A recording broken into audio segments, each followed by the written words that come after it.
Има ли капацитет Кочанската болница да ги лекува повредените од пожарот во дискотеката Пулс? Се погласни се повиците на семејствата и граѓанската иницијатива Супорт Кочани за лошите услови за заздравување и закрепнување на повеќе од 50 млади луѓе.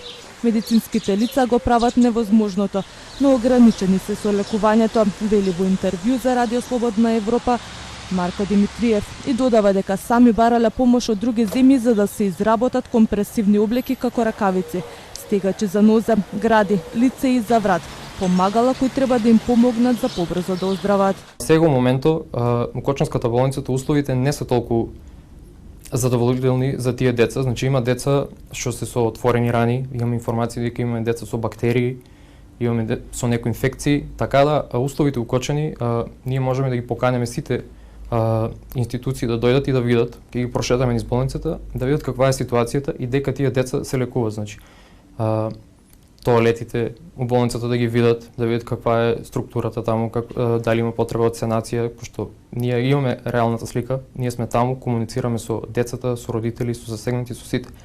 Така да сите можат да дојдат и заедно да видиме како можеме да помогнеме, пошто знаеме дека условите не се како што се представени. Мајка на повредено дете неодамна алармираше и во топ тема. Таа вчера од протестот уште еднаш кажа дека повеќе не може да се чека. Добро е додека е мирен. Ова порака многу значи, ако се свесни тие што се на власт. Јас не знам кои се на власт и не ме интересира. Знам дека ги добро плаќаме. Сите граѓаните, нели, од народни пари си живеат. И овој мирен протест, овој молк многу гласно зборува, само кој има уши и памет да ги чуе. Значи нема веќе толеранција на селективност во вакви случаи. Многу скапо го плати Кочани и Источниот регион сето ова. Премиерот Мицкоски најави состаноци со родителите, а за оние кои не можат да дојдат во владата, рече ќе одел кај нив да разговараат. Вели сите кои имаат врска да се случи ваква трагедија, мора да одговараат.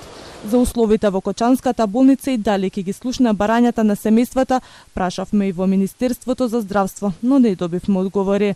Стручни и надлежни лица за утре најавија одговори за случајот во Кочани.